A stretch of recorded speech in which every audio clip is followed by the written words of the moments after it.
อันนี้ก็เป็นป้ายมันเขาวัดเนาะสบายดีปีใหม่ลาว Hello how are you Happy New Year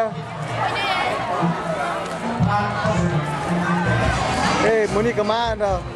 เที่ยวบุญปีใหม่อยู่อันเนาะริเวอร์ไซด์แคลิฟอร์เนียอันนี้ฝากให้พ่อแม่พี่น้องแถวเมืองลาวเบิ่งอันนี้ก็เกิดน้องนางสาวเพชรอันนี้เป็นน้องสายอันนี้ก็เป็นมือคีย์บอร์ดประจำนุ่มเมืองหาดแท้ฟ้องกันนี่นะชื่อไว้อันนี้เอามือกีตาร์เมียนอันนี้ก็นักร้องไฟประจำเมืองนุ่มหาดแท้ฟ้องกันนี่ก็ได้อันนี้กำลังดินเนอร์บริลันเชียว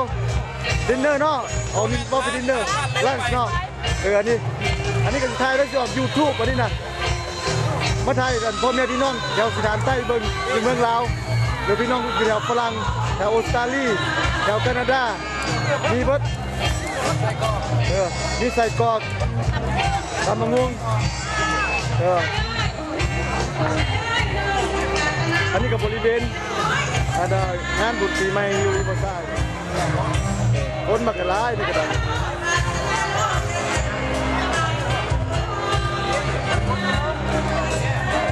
อันนี้ก็เป็นประมาณนั่น2 โมงแรงคนเต็มอยู่เดียวเลยล่ะ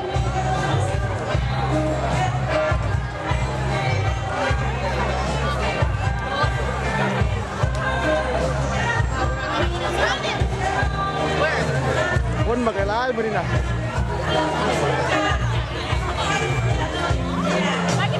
โอเคยังมาบีบได้แล้วดิมาบีบแล้วเจ้าบีบได้บนนี้พี่จุ๊บเรียบร้อยแล้วบีบแล้วเดี๋ยวพี่จะถ่ายรถโอเคนะโอเคที่เราไปกินนี่ตัวนี้ผมซูมอินซูมเข่าโอเคโอเคมาเรื่องกินปิ้งไก่อันนี้ฝากให้ผมมือกีตาร์จับมือมาแค่พอไอ้บ้า2 คนเลยน่ะแต่พิลาลีโอเคยังไงอันนี้ตำมะพุงนะถ้าตำมะพุงไปพี่น้องเมืองเดียวตำมะพุงเกตำมะพุงท่านบอกเคยเห็นนะเนี่ยน้ำเข้ามาเรื่อยๆน้องน้ำตำมะพุงเกปิ้งไก่นะครับปิ้งไก่ลูกซิ่งขยอกินขยอมาเกี่ยวที่เศร้าเป็นหัวหน้าผู้สูงพี่น้องแถวออสเตรเลียอันนี้ฝากเป็นอันแม่ป้าพี่กับลุงแอดอยู่แคนาดาเบิ่งแล้วก็พ่อแม่พี่น้องที่แถวฝรั่งได้แสนเมืองลาวเนี่ยเมืองลาวแล้วก็ผู้เสด็จอีกอยู่แถวอยู่แถวซิดนีย์กับแถวเมิร์ดก็ได้ไปยี่ลีอันนี้ก็พี่น้องแถวออสเตรเลียเนาะอันอยู่ฝรั่งเลยโอ้ยแฟนได้อยู่เมืองลาวพี่น้องแฟนคลับพ่อมาสิอันนั้นกระดาษมากินเป็นอะไรยอดนะยอดเอากิน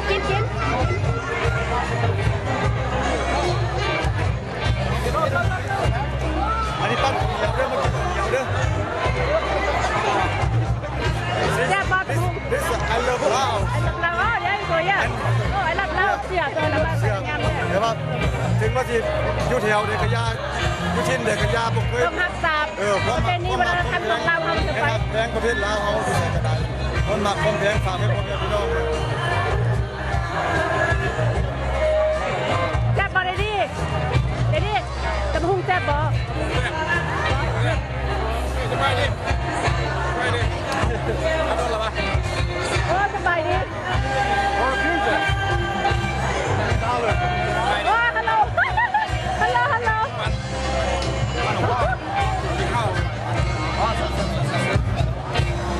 พอเสร็จแล้ววะนั่นดูมันกล้าดึงใส่วะโอ้คือเขานั่นเลยคือเขาเท้าเลยเขาจะเอาเจียเขาไม่เอาเจียให้เจีย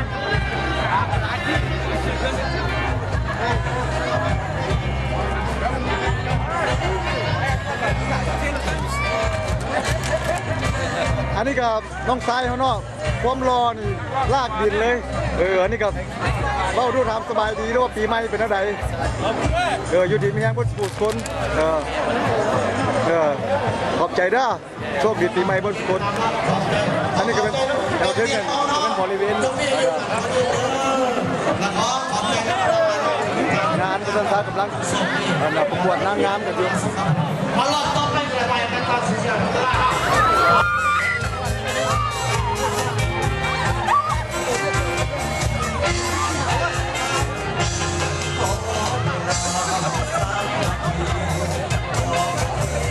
อันนี้ก็ยังก็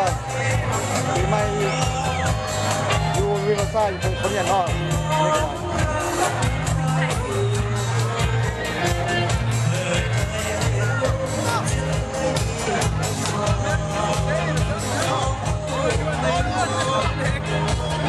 ี่ก็ไม่ขึ้นนั้นนั่งกินข้าวแล้วเนี่ยก็มากินบ่นี่ฝากส่งไปแถวสวนมอนพุ่นล่ะอันนี้ก็เป็นสาวเซโน่นี่ก็ได้สวนมอนที่ด่านใต้ทางเราสบายดี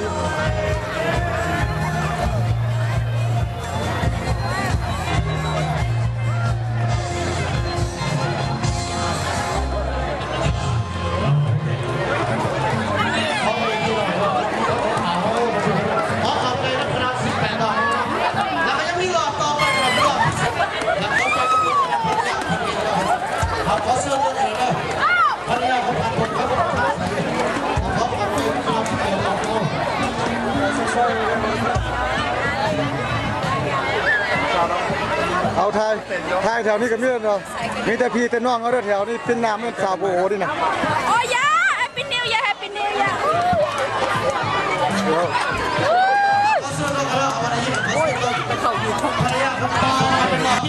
อันนี้ก็เป็นไงเอ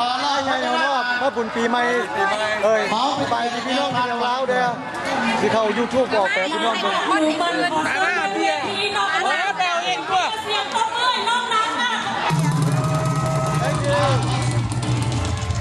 ขอส่วนใหญ่วันเนาะเอาอะไรกินหรอขอส่วนเนาะราคาเนื่อยซุปเนาะคนใจเขาเพิ่นก็เป็นเนื่อยซุปเนาะขอส่วนด้วยเองก็แล้วขอบใจเนื่อยอาจพอเนาะแล้วผู้ที่มาลองเพลงมันทานสมบูรณ์เด้อกันเนาะขอส่วนทานสมบูรณ์เนาะทานสมบูรณ์กันอาจจะแค่คนบ้านเขาเนาะเอาก้าวมานี่ก็เป็นย่ายสมบูรณ์ก่อนเนาะผู้รอกว่าเขาหน่อยนึงเท่าไหร่ปลื้มไปไหนเนาะ แต่ว่าผมไปบนไลน์ไม่เจ้า ขนาดไว้หากินแล้วผมโมบี้ดีละไอ้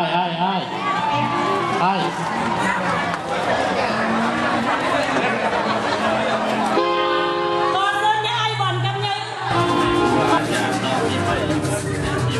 ไม่ว่าจะไปเชียงสุขเชียงที่นอกดูต้นตาเป็น อันนี้ก็เป็นอยู่ในบริเวณศิลป์ จากเป็นการอำนวยความสะดวกให้พ่อแม่พี่น้องมีบ้านทุกคนในเชียงสุขตาโซนเนี่ยตานอกตาดำ เอามานี่ก็เป็นวงหนึ่งเดี๋ยวเชียงสี ส่งเช็คไข่บอลไอ้ว่าสุดว่ามันจะเป็นเชลล์ไง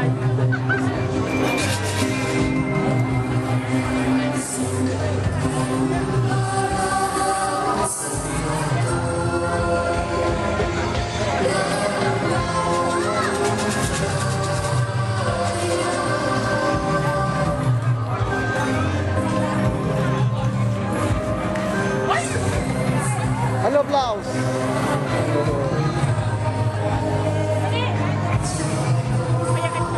อันนี้ก็ขายทีเซอร์แฮปปี้นิวเยียร์ฮัลโหลลาวก็อันนี้ก็สบายดีไปปีใหม่อันนี้ก็โอ้ยฮัลโหลลาวสกัดเดอะเซมเชิร์ตเดี๋ยวโชคดีปีใหม่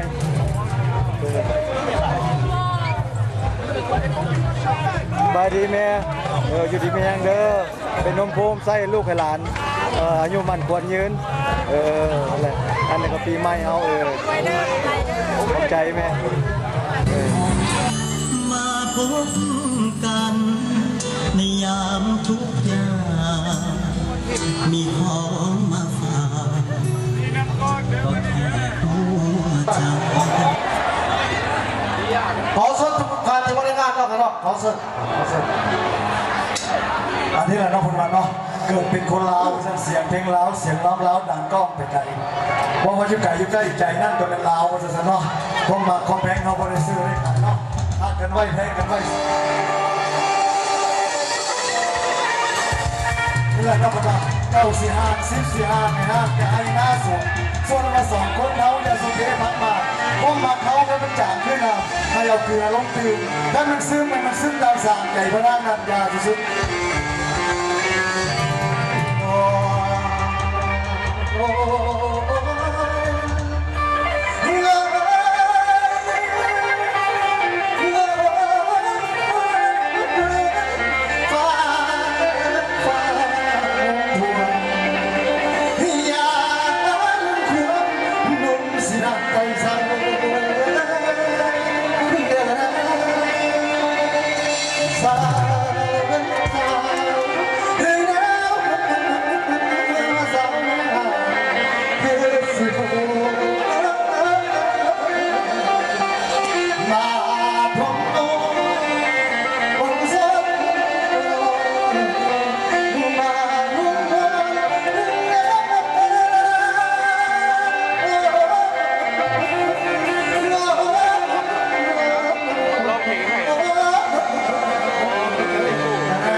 เสริมแล้วนะครับวันนี้วันนี้จะหมดเลยเนาะเออสุดท้ายเนาะ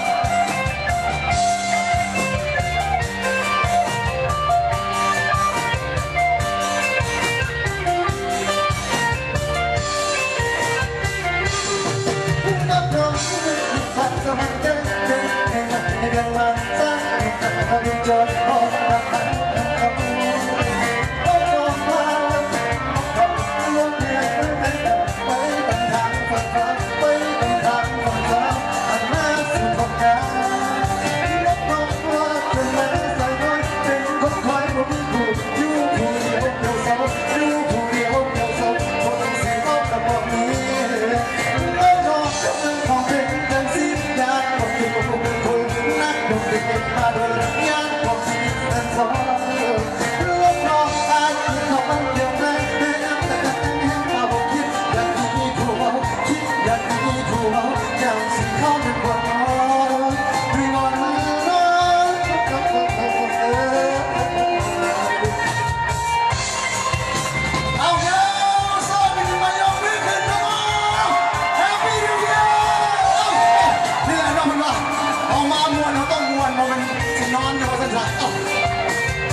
Thank you, Hater.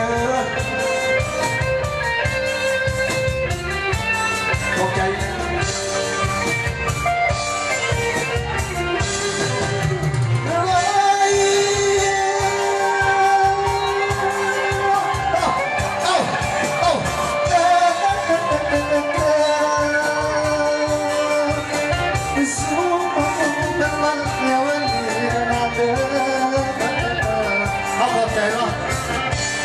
$10 thank you Hater แล้วเรารวย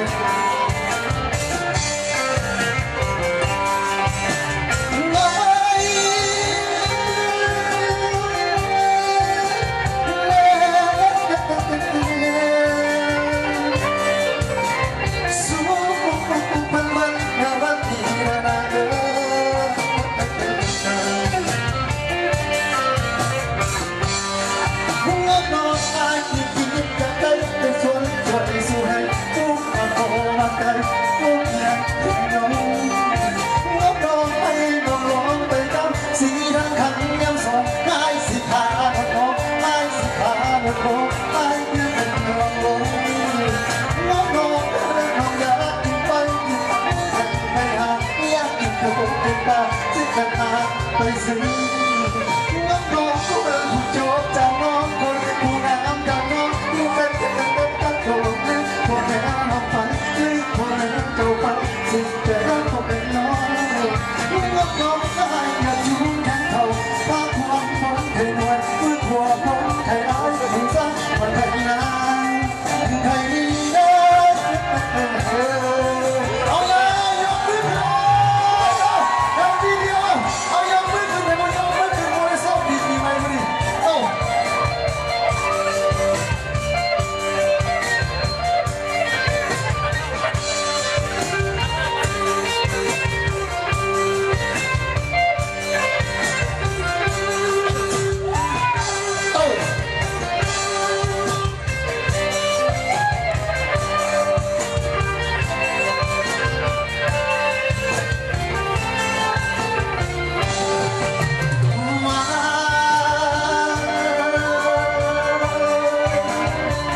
แต่ฟ้าคงสวยสิลัดดวงเมืองมุ่งหาสายฝนลาลงเอาผมบอกแกเอา